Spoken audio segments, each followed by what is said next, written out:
Salut! Comment est-ce que ça va bien? Dites-moi, votre rentrée s'est bien passée? Ça va avec ce temps pluvieux? Vous arrivez à tenir le coup?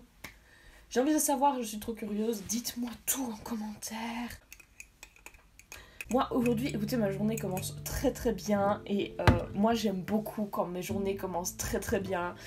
Donc voilà, on est parti pour une nouvelle vidéo. Mais ça, vous le savez déjà. L'arrivée en pleine lune en bélier, je crois, c'est à mon avis ça. Aujourd'hui, une vidéo qu'on me demande depuis des mois. Je sais même pas trop pourquoi, mais bref, visiblement, ça vous intéresse de ouf. Donc, on est parti. Vous connaissez tous le concept de What's in my bag. Alors, on va pas faire un What's in my bag parce que je pense que tout le monde s'en claque la moule au sol de savoir ce qu'il y a dans mon sac. J'ai repris le concept du What's in my bag. On va faire le What's on my altar. Ouais, je me suis dit que ça pétait trop comme titre de vidéo. Peut-être que je vais remettre ça en question. Donc oui, je vais enfin vous présenter ce qu'il y a sur mon altar. Déjà, vous pouvez voir qu'il y a un petit changement. Je l'ai rabaissé tout simplement pour pouvoir m'asseoir par terre. Parce que je passe les 3/4 de ma vie par terre en fait. Pour une question plus pratique, je l'ai mis plus proche du sol. Donc je vais vous montrer ce qu'il y a sur mon altar parce que concrètement en fait j'ai pas de conseils réels à vous donner pour faire votre altar, si ce n'est prenez des choses qui vous importent, qui font sens pour vous, qui pour vous rappellent quelque chose d'important, parce que en vrai sur votre altar vous foutez un peu tout ce que vous voulez, ce que vous trouvez, ce qui vous semble important, à part si vous faites partie d'une religion bien précise, d'une croyance qui est super ancrée et tout, vous mettez ce que vous voulez. Et vu que moi personnellement je ne fais partie d'aucune religion, d'aucune croyance, d'aucun coven, je m'en tape le cul au sol, donc je mets ce qui passe, voilà. Et il y a aussi des écoles qui font vraiment leur altar en fonction des saisons, tout ça. J'ai pas l'habitude d'accommoder vraiment mon altar à 100% avec la saison et les fêtes. Il y a quelques éléments, certes, mais c'est vraiment très minime, enfin vous allez voir, je vais vous montrer tout ça. Donc on est parti, let's go. Déjà, bienvenue sur mon altar. Vous avez normalement une magnifique vue plongeante sur mon altar parce que je suis une cadreuse professionnelle de fou malade. Comme vous pouvez le voir, j'en ai deux. C'est un entrepôt si on veut. Et ici, on a le vrai altar. Le vrai de vrai, genre the one, tu vois. Qu'est-ce qu'on a là? Déjà, ma baguette, le pomme de pain que j'ai trouvé, l'encens. En fait, c'est un peu là où je mets tout ce qui ne rentre pas dans les tiroirs. De l'eau de rivière, une carte avec un petit dragon que ma grand-mère m'a envoyé. Pour mes 21 ans, elle est trop belle. Là, c'est un petit talisman qu'un ami m'a fait. Là, c'est mon mortier où je fais toutes mes poudres, mes machins, tout ça. Là, c'est le coquillage où je fais brûler mes plantes. Comme ça, ça crame pas et ça ne met pas descendre partout. De la sauge, du romarin, ça c'est une amie qui m'a fait. Et ça, c'est un reste de lavande. Là, on a une petite boîte que j'utilise pour transporter. Ça, c'est aussi un ami qui me l'a offert. On m'a offert plein de trucs, c'est trop mignon. On va passer à la partie qui vous intéresse le plus, c'est-à-dire l'altar en lui-même. Par où commencer déjà? J'ai de quoi représenter les 4 éléments. Alors, j'ai le feu qui est au sud, donc le sud chez moi est de ce côté-là. Donc pour représenter le feu, j'ai des bougies, forcément. Une pierre de lave. Ensuite au nord du coup on a la terre. Avec la terre j'ai une petite pomme de pain. J'ai une pomme de pain ici pour ma bombe. Des petites châtaignes aussi pour représenter ça. Et les 2 bois ici que j'ai trouvé dans la forêt, c'était aussi pour rappeler cette idée de solstice d'automne du coup. À l'ouest, oui, c'est l'eau. J'ai juste un petit coquillage et j'ai un peu d'eau ici. Et donc à l'est, on a l'air. J'ai 3 petites plumes que j'ai trouvées dans mon jardin. Et la fameuse cloche, qui est en fait une clochette qui appartenait à mon arrière-grand-mère. Ensuite, qu'est-ce qu'on a? Mes 2 pendules. Celui-ci, c'est pour les questions personnel. Oh, il y a mon papa qui passe l'aspirateur, c'est une blague. Je m'excuse pour le bruit de fond. Et ici, du coup, c'est un pendule que j'utilise pour la communication d'ordre divine avec les esprits. Je n'ai pas de dieu, je n'ai pas d'ange à proprement parler parce que moi, c'est des choses qui me parlent pas. Il y a une force quelque part qu'on peut pas expliquer, ça c'est certain. En fait, je crois pas à une force divine représentée. Pour moi c'est pas représentable et je n'arrive pas à me faire une représentation et j'ai probablement pas envie non plus. Du coup on en vient, pourquoi les dragons? Oula, il y a ma lumière qui vient de se casser la gueule. On met plus de lumière, c'est pas grave, on est place après. J'ai plein de représentations de dragons, j'ai la boîte qui est là, j'ai des petites figurines. Alors pourquoi? Mes éléments, c'est l'air et le feu.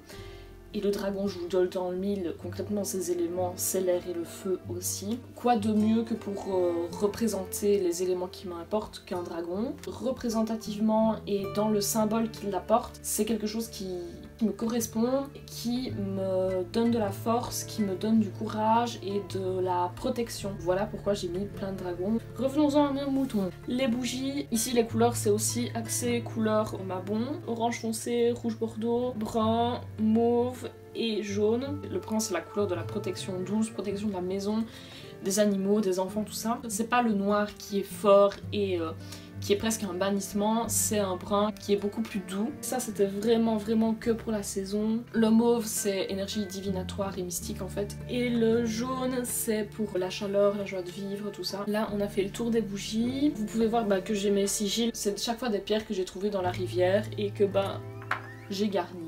Celui-ci c'est mon sigil de créativité. Celui qui est là par contre, que vous avez déjà vu, c'est une représentation qui m'est perso, donc je vous la donne pas. Parce qu'on peut pas tout se dire non plus. Même si en vrai j'ai rien à cacher, mais bref, c'est pas important. Toutes mes pierres sont stockées soit là, soit ici. Et tout le reste en fait c'est des pierres qui m'importent.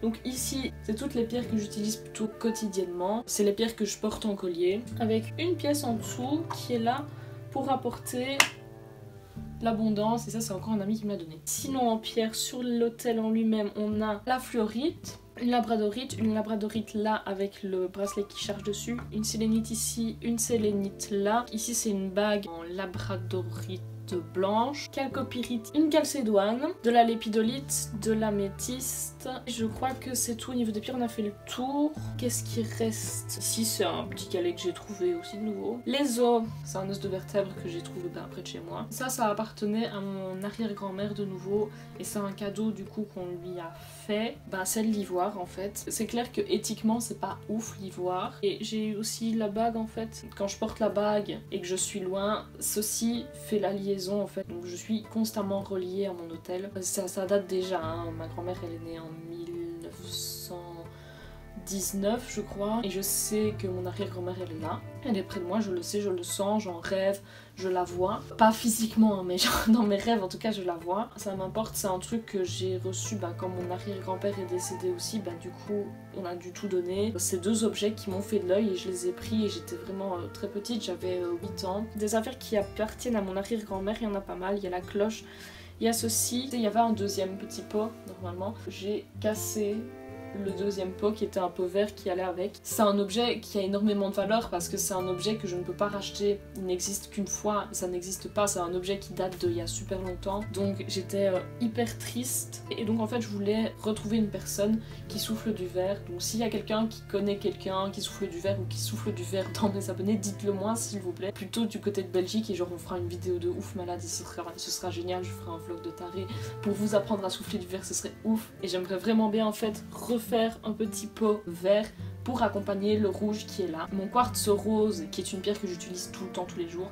qui est tombé dessus et il a explosé en 1000 morceaux vraiment, et genre il y avait plein d'espace pour qu'il tombe ailleurs, mais il est tombé vraiment sur le pot et je l'ai engueulé vraiment comme si c'était mon gosse, et j'étais hyper triste parce que je me sentais trahie par ma pierre.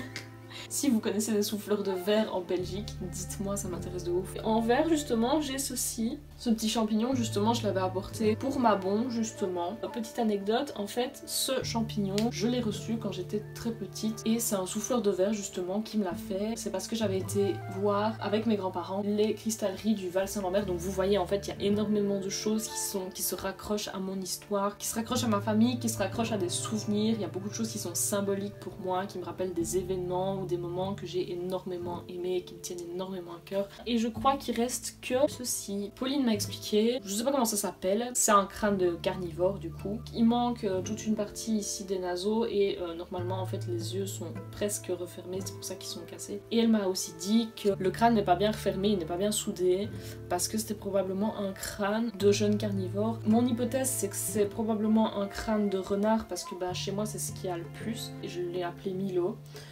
Donc voilà, dites bonjour à Milo, bonjour Milo, super. Pour l'instant on est dans la période entre Mabon et Samhain, c'est la période où le monde des esprits et notre monde sont les plus proches. C'est pour ça que c'est la fête des morts en fait, c'est parce que c'est le moment où ils sont le plus proches de nous. Ça vient d'un animal mort, hein, on voit bien que il n'est plus vivant, mort de façon naturelle, hein, c'est pas moi qui l'ai égorgé, sachez-le. Donc je l'ai récupéré pour symboliser ce moment proche qu'on va avoir ici dans les semaines à venir.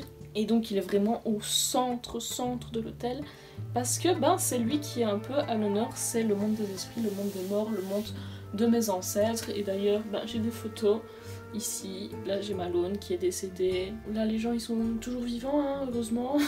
Et là c'est en fait mon arrière-grand-mère dont j'arrête pas de vous parler et mon arrière-grand-père qui sont les deux parents de ma grand-mère qui est une personne qui m'importe très très fort dans ma vie. Il y a ma famille de manière générale m'importe énormément, mais vraiment mon arrière-grand-mère et sa fille du coup, ma grand-mère, sont des personnes, des figures qui sont vraiment hyper importantes et auxquelles je me raccroche énormément. Donc là-dessus on a fait un peu le tour. Il y a juste ça. Ça c'est une bouteille de sorcière que j'avais fait, qui est toujours là because ça m'importe.